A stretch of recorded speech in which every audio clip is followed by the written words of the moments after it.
Hello students, welcome to my YouTube channel. जैसा कि आप सब जानते हैं कि असाइनमेंट का सॉल्यूशन चालू है। उसके अंदर आज के दाखिले में आज हम करने वाले हैं विभाग एफ प्रकरण नंबर 5 वार्षिक हिसाबों। इसके अंदर दाखिल नंबर 1 जो हो चुका है, जो आपको लेक्चर नंबर 23 में मिल जाएगा। आज हम करने वाले हैं दाखिला नंबर 2। ओके, दाखिला नंबर 2 देखते हैं। श्री सूर्यकांतना तारीख 31/3/24 રોજ નાકાચા સરવૈયા તથા નીચેના હવાલા પરથી તેમના વાર્ષિક હિસાબો તૈયાર કરો। વાર્ષિક હિસાબો તૈયાર કરો, વેપાર ખાતું, નફા નુકસાન ખાતું અને પાકું સરવૈયું બનાવી લેવાનું। ઓકે, સૌ પહેલાં શું બનશે? વેપાર ખાતું બનશે। વેપાર ખાતુંનું નામ લખવાનું શ્રી સૂર્યકાંતના તારીખ 31/3/24ના રોજ પૂરા થતા વર્ષનું વેપાર ખાતું, વિગત રકમ જમા બાજુ અને ઉધાર બાજુ। એવી રીતે બનશે નફા નુકસાન ખાતું શ્રી સૂર્યકાંતના તારીખ 31/3/24ના રોજ પૂરા થતા વર્ષનું નફા નુકસાન ખાતું, જમા બાજુ ઉધાર બાજુ, વિગત રકમ। અને આવી રીતે જ બનશે પાકું સરવૈયું શ્રી સૂર્યકાંતના તારીખ 31/3/24ના રોજનું પાકું સરવૈયું, મૂડી દેવા બાજુ રકમ અને મિલકત લેણા બાજુ રકમ। ओके, सौ पहला शू करवानू? सौ पहला बधा हवाला टीक कर लेवाना। तो फटाफट हवाला टीक कर लीए। पहलो हवालो छेवटना स्टॉक, छेवट एटले आखरना स्टॉकनी चौपड़ी किंमत 35,000 है। आ स्टॉक माटे ₹5,000 रिपेरिंग खर्चनी जरूर है। आ डायरेक्ट हवालो है, टीक कर नाखवानू। हवाला नंबर 2 मूडी पर 5% व्याज गणो। तो मूडी पर 2 नंबर लखी नाखवानू। पछी मकान पर 2.5% અને फर्निचर फिक्चर्स पर 5% घसारो गणो। तो मकान फर्निचर पर 5% 3 नंबर लखी देवानू। फर्निचर पर और मकान पर 3 नंबर लखी देवानू। तारीख 31/3/24ના રોજ ₹20 स्टेशनरीનો स्टॉक है। तो स्टेशनरी खर्च पर 4 नंबर लखी नाखो। અને છેલ્લો હવાલો છે ઘાલખાત તરીકે 360 માંડીવાળો અને 5% ઘાલખાત અનામતની જોગવાઈ કરો। આ બધી અસર દેવાદાર ઉપર થાય, તો દેવાદાર ઉપર 5 નંબર લખી નાખવાનું। દેવાદાર પર 5 નંબર લખી નાખવાનું। ઓકે, चलो फटाफट दाखलो शुरू करिए। सौ पहला शू करवानू? सौ पहला करवानू हवाला सोल्व। पहला हवाला सोल्व करवाना, पछी काचा सरवैयो सोल्व करवो। ओके, तो पहला हवाला सोल्व करी लीए। तो छेवटना स्टॉकनी चौपड़ी किंमत 35,000 है। आ स्टॉक माटे 5,000 रिपेरिंग खर्च है। જ્યારે પણ સ્ટોકમાં રિપેરિંગ ખર્ચ હોય ને, તો સ્ટોકની વેલ્યુ ઘટી જાય, સ્ટોકની વેલ્યુ ઓછું થઈ જાય। એટલે અહીંયા 35,000નો સ્ટોક નહીં રહે, એમાંથી 5,000નો સ્ટોક ગણાશે નહીં। એટલે સ્ટોક કેટલો છે? 35,000 નથી, કેટલો છે? 30,000 છે। ओके, तो स्टॉक लखी देवानू 30,000। स्टॉक क्या लखाय? तो स्टॉक 2 बाजू लखाय। एक वेपार खातानी जमा बाजू, वेपार खातानी जमा बाजू नीचे लखी देवानू आखरनो स्टॉक 30,000।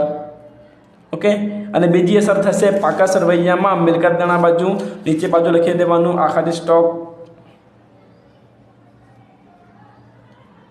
30,000। ओके, आनी साथे पहलो हवालो पूरो थाय छे। बीजो हवालो जो मूडी पर 5% व्याज गणो। ओके, तो मूडी पर 5% व्याज गणी लीए। मूडी क्या लखाय? मूडी लखाय मूडी देवा बाजू, पाका सरवैयामां मूडी देवा बाजू लखवानुं मूडी। बराबर, मूडी केटली आपेल छे? तो जोई लीए। अहींया आपेल छे मूडी अने उपाड़। तो उधार बाजू जे होय ए उपाड़ होय अने जे जमा बाजू होय ए मूडी होय। तो केटली मूडी छे? 45,000। तो मूडी लखी लेवानुं 45,000 प्लस करवानुं मूडी पर व्याज। केटला व्याज है? 5% व्याज है। ओके, केटला व्याज है? 5%। तो 45,000 5% करिए तो केटलो आवशे? 50% 5% करिए तो आवशे 2,250। केटला आवशे? 2,250। અને એનો સરવાળો કરવાનો પણ આપણે છેલ્લે એને કરીશું। ઓકે, અત્યારે રહેવા દઈએ। મૂડીના વ્યાજની બીજી અસર ક્યાં થાય? તો મૂડીના વ્યાજની બીજી અસર થશે નફા નુકસાન ખાતામાં। ક્યાં થશે? નફા નુકસાન ખાતામાં ઉધાર બાજુ। મૂડીનો વ્યાજ ધંધા માટે શું છે? ખર્ચ છે। માલિક માટે આવક છે, ધંધા માટે ખર્ચ છે, અને આ ધંધાનો હિસાબ થાય છે। તો મૂડી પર વ્યાજ એ લખાશે નફા નુકસાન ખાતાની ઉધાર બાજુ। ઓકે, મૂડી પર વ્યાજ 2,250। ખબર પડી? ચલો આગળ વધીએ। ત્રીજો હવાલો मकान पर 2.5% 2.5% અને फर्निचर पर 5% घसारो गणो।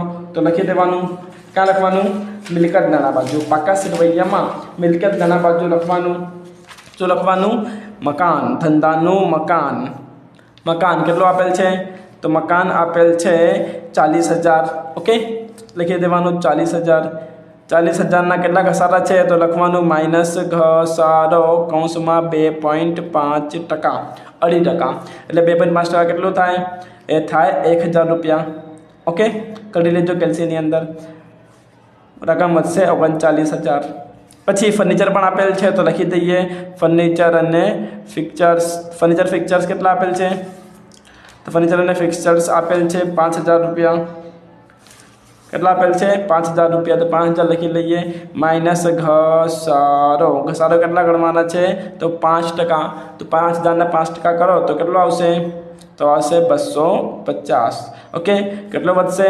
4,750 आ बंने घसारा थया आ बंने घसारानी बीजी असर क्या थाय बीजी असर थाय नफा नुकसान खानामां उधार बाजू तो उधार बाजू लखी नाखवानुं मकान परनो घसारो मकाननो घसारो केटलो हतो मकाननो घसारो 1,000 रुपया अने फर्निचर फिक्चर्सनो घसारो ए केटलो छे 250 रुपया ओके आनी साथे आ हवालो पण पूर्ण थाय छे आगळ वधीए हवाला नंबर 4 31/3/24 ना रोज ₹20 स्टेशनरी स्टॉक है जयरे पण स्टेशनरीनो स्टॉक होय अथवा तो जाहेरातनो स्टॉक होय तो एनाथी जे खर्च है ओछुं थई जाय एटले आने शुं करवानुं खर्चमांथी बाद करवानुं खर्च आपेल छे स्टेशनरी खर्च ओके स्टेशनरी खर्च क्या लखवानुं स्टेशनरी खर्च लखवानुं नफा नुकसान खातानी उधार बाजू तो यहाँ लखी देवानुं स्टेशनरी खर्च केटलो आपेल छे स्टेशनरी खर्च तो स्टेशनरी खर्च आपेल छे 200 रुपया बराबर तो 200 रुपया अंदर लखो अने करो माइनस स्टेशनरीनो स्टॉक स्टॉक केटला छे स्टॉक छे 20 रुपया एटले खर्च ओछुं थई गयुं अने खर्च हवे रहेशे 180 रुपयानुं ओके स्टॉकनी बीजी असर क्या थाय स्टॉकनी बीजी असर थाय मिलकत लेणा बाजू आखिर स्टॉकनी पासे तो अहींया लखी देवानुं स्टेशनरी स्टॉक 20 रुपया ओके आ हवालो पण पूर्ण थाय छे आगळ वधीए हवाला नंबर 5 घालखात तरीके ₹360 मांडीवाळो घालखात छे 360 अने 5% घालखात अनामत राखो घालखात कोना पर गणाय घालखात गणाय देवादारो पर तो मिलकत नाणा बाजू पाका सरवैयामां मिलकत नाणा बाजू लखवानुं देवादारो देवादारो केटला आपेल छे तो जो खाता सरवैयानी अंदर लेणदार अने देवादार उधार बाजू शुं होय देवादार होय अने जमा बाजू लेणदार होय एटले देवादार केटલું છે 30,360 तो देवादार लखवानुं 30,360 एमांथी माइनस थशे घालखात घालखात केटला करवाना छे 360 रुपया तो ए वधशे 30,000 रुपया पछी एमांथी करवानुं घालखात अनामत केटला राखवाना तो घालखात अनामत राखवानुं छे 5% ओके तो घालखात अनामत 5% 30,000 ના 5% કેટલું થાય 1,500 30,000 ના 5% કેટલા થાય 1,500 થાય 30,000 માંથી 1,500 બાદ કરીએ તો કેટલો વધશે તો વધશે 28,500 ओके આની બીજી અસર ક્યાં થશે आनी बीजी असर क्या थशे आनी बीजी असर थशे नफा नुकसान खानामां उधार बाजू घालखादना फॉर्मेटनी अंदर घालखादनो फॉर्मेट शुं छे तो याद करी लेजो पहेला लखवानुं घालखाद काचा सरवैयानी वत्ता घालखाद हवालानी वत्ता घालखाद अनामत हवालानी पछी एक लाइन छोड़ीने माइनस घालखाद अनामत काचा सरवैयानी ओके अहींया घालखात हवाला अने घालखात अनामत हवाला अपनी पास है केटलुं छे घालखात हवालो 360 घालखात अनामत हवालो 1,500 रुपया तो घालखात हवाला 360 अने घालखात अनामत हवाला 1,500 रुपया लखी देवानुं बाकीनी रकम पछी लखीए आनी साथे आ पण हवालो पूर्ण थाय छे अने बधा हवाला पूर्ण थाय छे जो तमने अहींया सुधी खबर पड़ी होय तो वीडियो ने लाइक करी नाखजो अने पोताना फ्रेंड्सने शेर करो अने कमेंट पण करो ओके आगळ वधीए हवे शुं करवानुं बीजो आना पछीनो स्टेप है कि बधा काचा सरवैया लखी देवाना तो पहला मूड़ी अने उपाड़ तो मूड़ी आपणे लखी नाख्युं उपाड़ लखवानुं बाकी है उपाड़नी कई बाकी होय उधार बाकी होय तो उधार बाजू शुं लखवानुं आपणे उपाड़ लखी देवानुं उपाड़ क्या लखाशे उपाड़ लखाशे मूड़ी देवा बाजू मूड़ीनी नीचे तो अहींया लखी दईए उपाड़ ઉપાડ કેટલું છે? ઉપાડ છે 3000 રૂપિયા. ઓકે. અને પછી શું આપેલ છે? ખરીદી અને વેચાણ. ઉધાર બાજુ શું હોય? ખરીદી હોય અને જમા બાજુ શું હોય? વેચાણ હોય. ઓકે, તો ખરીદીના કેટલા છે? 82,000 અને વેચાણના છે 1,20,500. ખરીદી ક્યાં લખવાનું? ખરીદી લખવાનું વેપાર ખાનામાં ઉધાર બાજુ. ઓકે, તો અહીંયા લખવાનું ખરીદી. કેટલી આપેલ છે ખરીદી? ખરીદી આપેલ છે 82,000. અંદર કેમ લખ્યું રકમ? કેમ કે ખરીદ પરત હશે તે માટે. ઓકે, અને વેચાણ લખી નાખીએ તો વેચાણ જમા બાજુ લખી દેવાનું વેચાણ. વેચાણ કેટલું આપેલ છે? 1,20,500. 1,20,500. આગળ વધીએ. માલ પરત. શું આપેલ છે? માલ પરત. ઉધાર બાજુ પણ છે, જમા બાજુ પણ છે. જે ઉધાર બાજુ હોય એ હોય વેચાણ પરત અને જે જમા બાજુ હોય એ હોય ખરીદ પરત. તો ખરીદીમાંથી બાદ કરવાનું ખરીદ પરત. બરાબર. તો ખરીદ પરત કયો હોય? જે જમા બાજુ હોય. જમા બાજુ છે 1700. એ શું છે? ખરીદ પરત છે. તો 82,000 માઇનસ 1700. અને વેચાણ પરત શું છે? વેચાણ પરત છે 2,100. તો માઇનસ વેચાણ પરત 2,100. ઓકે, બરાબર.